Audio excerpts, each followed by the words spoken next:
Well folks, the time has come. We're going to be putting the brand new Holley carburetor onto the 61 GMC today. So I just get over here at the service truck and get everything blown off and cleaned off. I have since pulled the original carburetor off of here. It had a Stromberg WW carburetor, and for those of you who know about those, they're very small venturi carburetors for this big old V6, and I just think it wasn't pulling enough fuel and air through it. And I've been told that the Holley carburetor is a good upgrade for these V6s, and you get quite a bit more power out of them.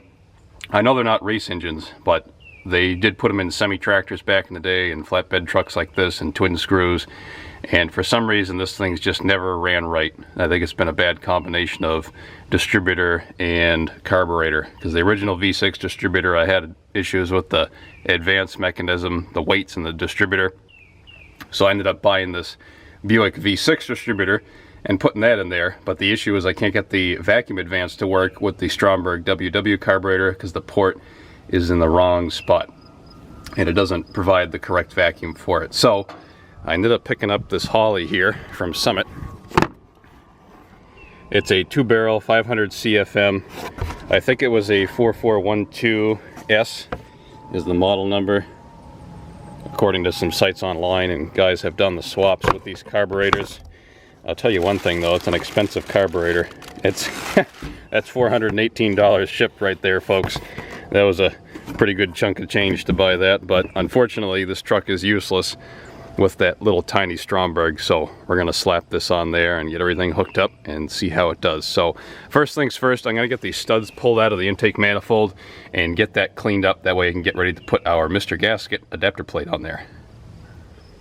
So this is the adapter plate that was recommended to buy with this conversion. And keep in mind folks, I've never done this conversion before, so this is kind of a as we go sort of video more so than a how-to. So it's just an aluminum adapter plate, and this is going to allow me to put the Holley onto the manifold on the GMC here where the Stromberg mounted. As you can see, the difference in flange, and that will bolt on like so, and then the Holley will bolt down to that. So I got this surface cleaned up fairly well here. It's all shined up again, and I got the studs out of it. So now I got some Loctite, and I have the gaskets to mount this. So we're going to get this into place. That way we can start fitting up the carburetor.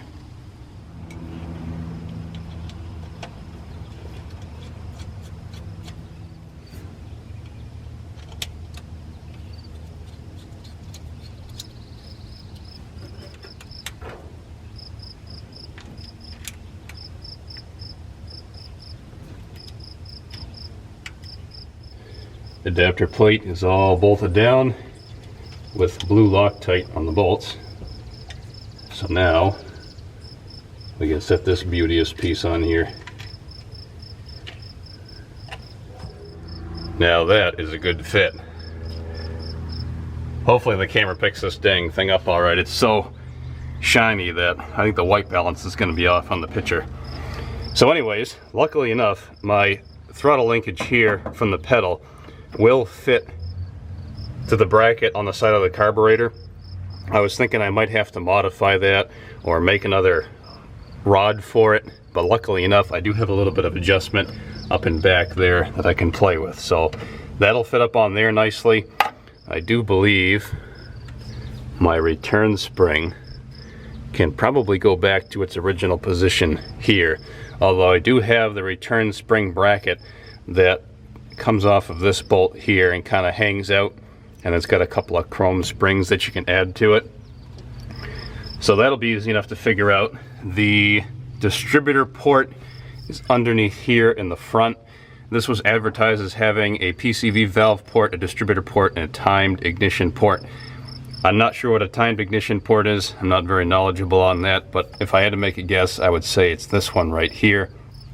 So I'm going to end up running this hose underneath here. I do have some new vacuum hose with me so I can run that. I also bought a new choke cable for this too, 60 to 66 choke cable, because this one is the original one here, and it used to run over in this area for the Stromberg, but of course now I have to get it all the way over to here where the choke is. So I'll have to run a new cable first. But the first things first is we're going to start with getting this throttle pedal hooked up and making sure that linkage will be all set along with the return spring. Throttle linkage is all hooked up, and that fit in there fairly nice. I did not have to adjust it or anything like that, which was nice. I also used the original tensioning spring from the Stromberg. It is kind of hokey looking because it's been fixed a time or two or rebent on the end. But I'm going to leave it like this for now just to make sure everything's going to work out right. And if everything pans out like it should, I can put the other bracket on for the return spring, because that's going to bolt down over in here and then come out at an angle. So it'll be almost a direct pull off of this rod here, and that'll clean up the looks of it just a little bit. So right now I'm running a new vacuum line from my distributor back here, and I'm just going to have to nip it and put that underneath on the port at the bottom of the carburetor, as you can see sticking out there underneath the bowl. And then the vacuum line for the distributor will be okay. I'll get this hose cut and hooked up onto this thing, and then we can start getting the fuel system all squared away and get the hose on there. Alright, so in order to get a fuel line into this here carburetor, I'm going to have to get rid of Holley's adapter that they have threaded into here, because my fuel pump, as you might be able to see, has got a barb fitting coming up the top of it, 3/8 barb. So I ended up buying from Summit along with this. This is the adapter. So there's your adapter, and that's going to thread into the place of the Holley adapter, and it has the correct end in on it for a hose barb fitting, 3/8 hose barb, like so.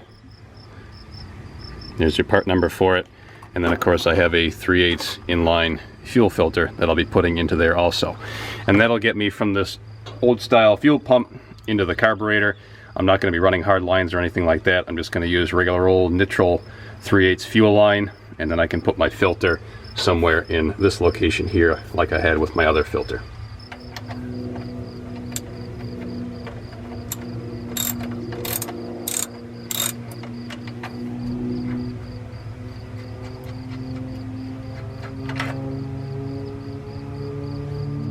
So when you pull the Holley adapter out, as you can see inside, there was a little filter that came out with it. If I'm not mistaken, this can go back in with the other adapter. And there's a little gasket inside of here too for the filter. You can just pop that out and put that into the new adapter.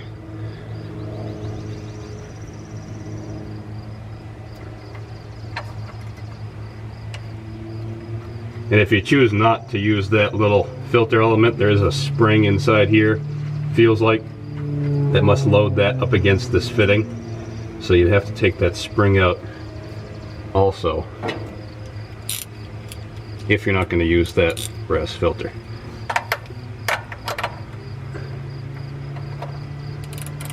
You have to get a wrench on that. That's going to be a little tight. So this takes a 1-inch wrench on this fitting, which I might just have enough swing room with this one. At some point I got to pick up a set of metric and American stubby wrenches for the service truck. I just haven't gotten around to it yet. But it looks like this one will do just fine. Alright, so that's snug in there. And from that point, now put our fuel elbow on, which if you had one of these that was a 45, which I didn't find one when I looked on Summit, and I might not have looked hard enough because there's thousands of these things that they have on the site, and I wasn't going to sift through a lot of them. It would be a lot cleaner of a look, you know, coming out at a lesser angle, but this is a work truck, folks. So this will do just fine.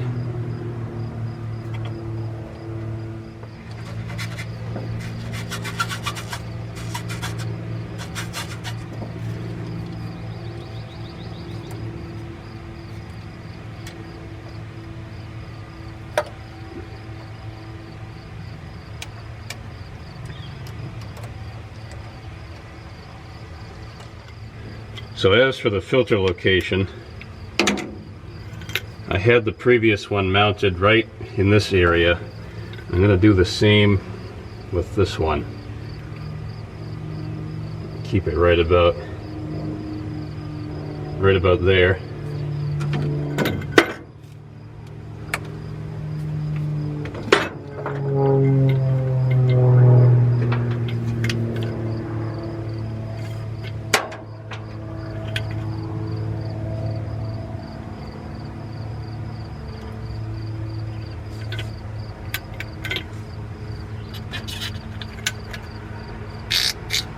Actually, I'm going to oil that before it goes in there, in case it's got to come apart again.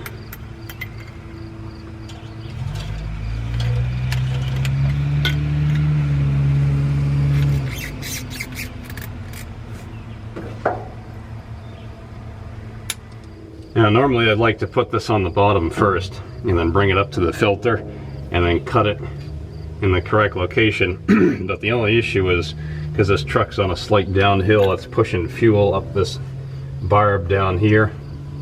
I don't want to have it push it right up the fuel line while I'm doing this, so I'm just gonna sort of take a bit of a guess and see how it ends up.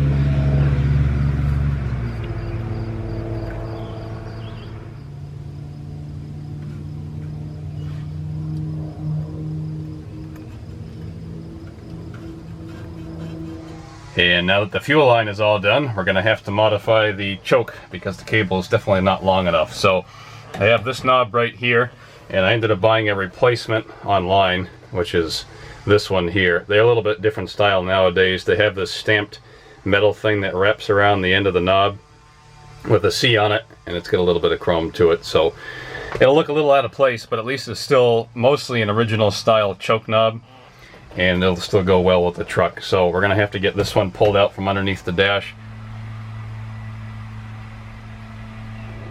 Cable's been ran through the dash. I left a little bit of slack underneath the dash, and I'm also gonna do the same here underneath the hood. So I'm just gonna push this back a little bit, like so.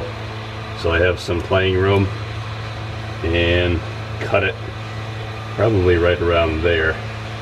Should be enough. Now, I also took out the wire in here too. You can pull the knob and take the wire right out, because obviously you don't want to cut the casing, folks, and then end up nipping the wire too, and then you're SOL and have to buy another cable. And then that'll sit in there like so. And now I just gotta fish the wire through from the inside. And then just run it through this piece here, and I can nip the excess off. Now the choke knob I have pushed all the way in on the dash, and that's all the way open. So now I can cut my wire, and I am going to leave just a little bit extra on the end of it, because it never hurts to leave extra, folks. Can't cut them longer, and sometimes you just never know.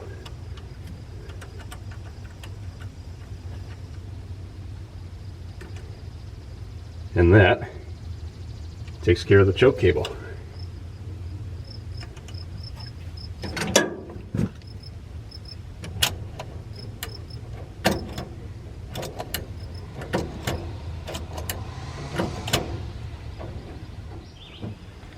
All right, there you have it, folks. Everything's all hooked up. Fuel, vacuum, choke cable. I also redid the vacuum for my power booster. I took off some of the fittings that I had on there previously for the distributor. So I'm going to see if this thing will light off, and if I can get it to run the way it is, then I can adjust my idle mixture screws, let it warm up a little bit, and then I can also check my timing and make sure that's where it should be.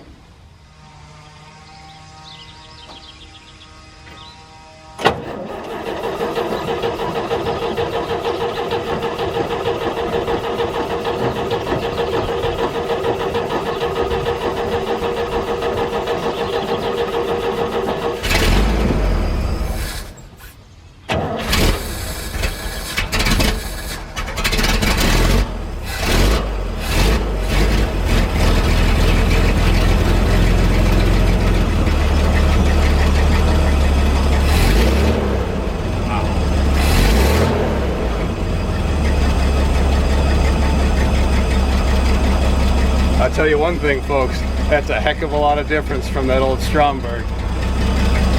He just touched that pedal and it lights right up. Nice. Oh, this is gonna be good. Now I just gotta get this sucker tuned and we can take it for a ride.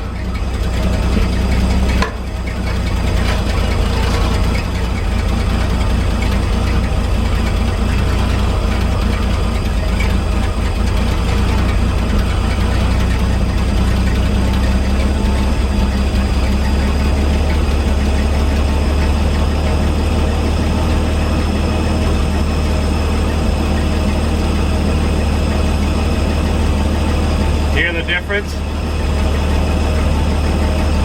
Smooth right out.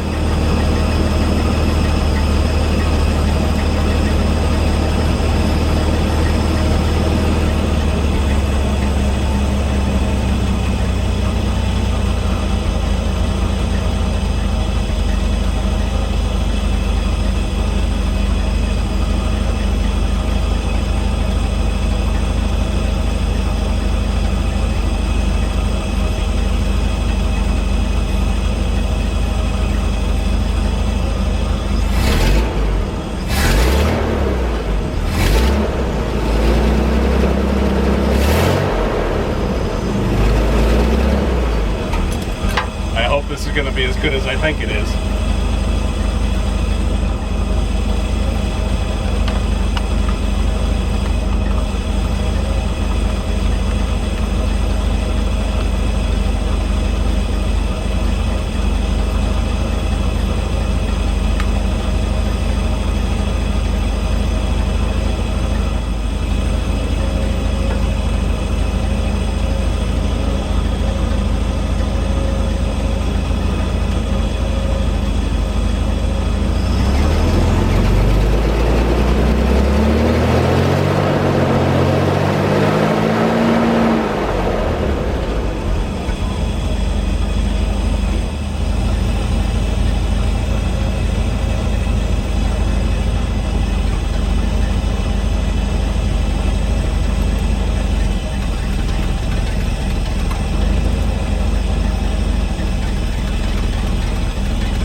I gotta clean the marks up a little bit.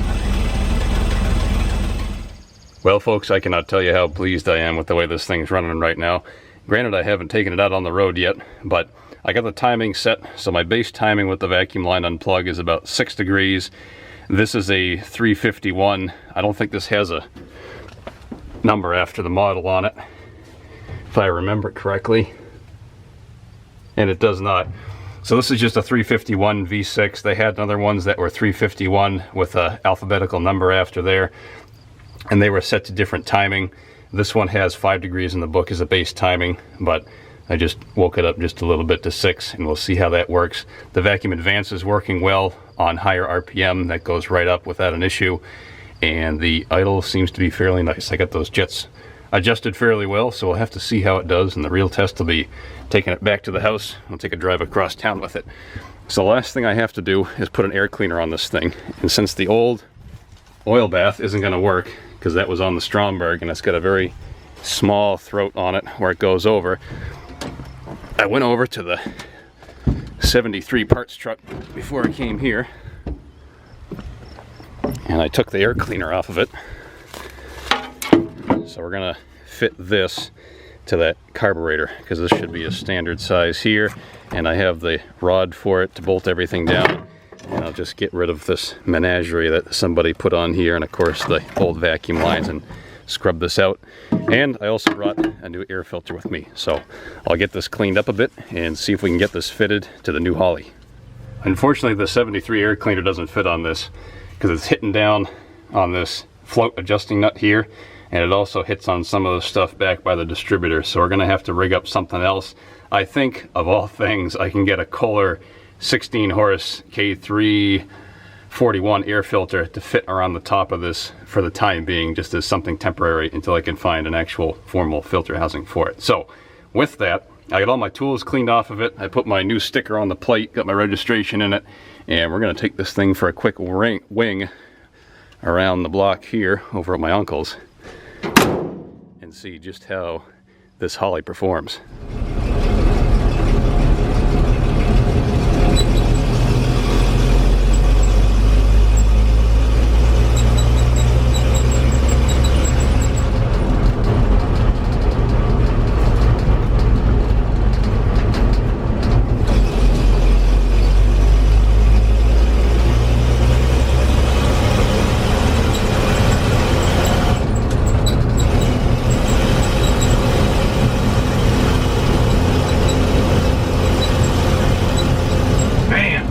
Incredible amount of power. I can't wait to get this thing out on the road and see how it does in overdrive.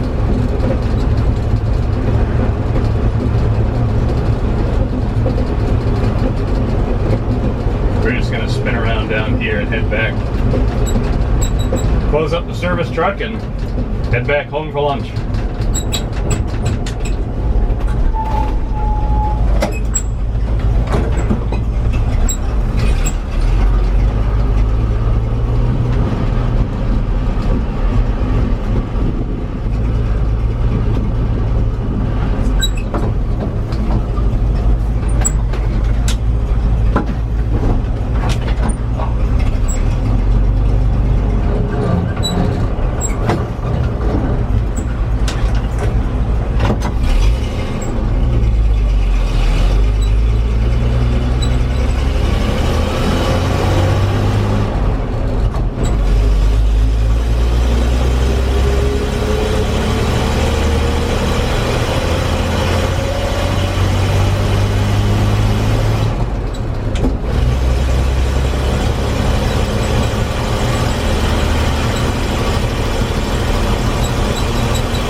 Well folks, I didn't have a chance to finish up this video the other day, so we're going to wrap this up now. I'm going to fire this thing back up again after it's been sitting overnight just to see how it does, but driving it around yesterday, it was excellent. It actually sounds and feels like this engine's now getting the right fuel and air mixture, and it's working great in conjunction with that HEI distributor that I put onto it. So I can finally use this thing for hauling stuff now, because before, I think I had my Jacobson G10 on it a couple of years ago, and it just became anemic with that. When I go to the tractor shows, I put the rack body sides on it and I fill it up with parts and whatnot. And I spend a lot of my time down in third gear and maybe fourth, usually second and third, climbing the hills around here. And you're doing 10 or 15 miles an hour, and that V6 just wasn't living up to what it should be. Because I know I've had guys that have had these trucks in years past, and they tell me that you can pull a house down with that V6, and I figured that carburetor would take care of it, and luckily it did. So we'll see if this thing will kick up again.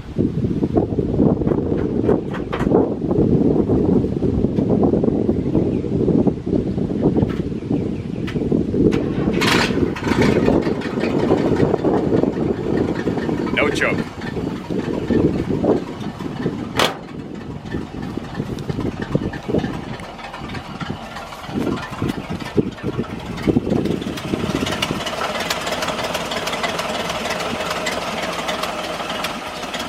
Exactly how it should be, folks. Nice and smooth.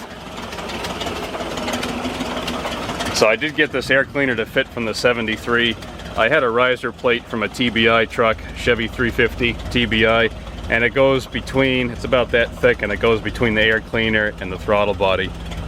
And that was able to lift this air cleaner up just enough so it clears everything underneath. At some point, I'd like to find an air cleaner housing that doesn't have the snout on it, but one that's open either underneath this lip or underneath there, because these V6s hog quite a bit of air, and I just want to make sure it's breathing right. So anyways, it's a conversion well worth doing. I'm glad I did it, and now I could finally put this truck to work this summer. So Memorial Day is coming up next week. This is going to be in a cruise in town. Got the flags on the back of it, and I'm probably going to put a couple of tractors on the back and just go for a ride. So anyways, folks, there you have it. That's the 1961 GMC 5000 converted over to a Holley 500 carburetor.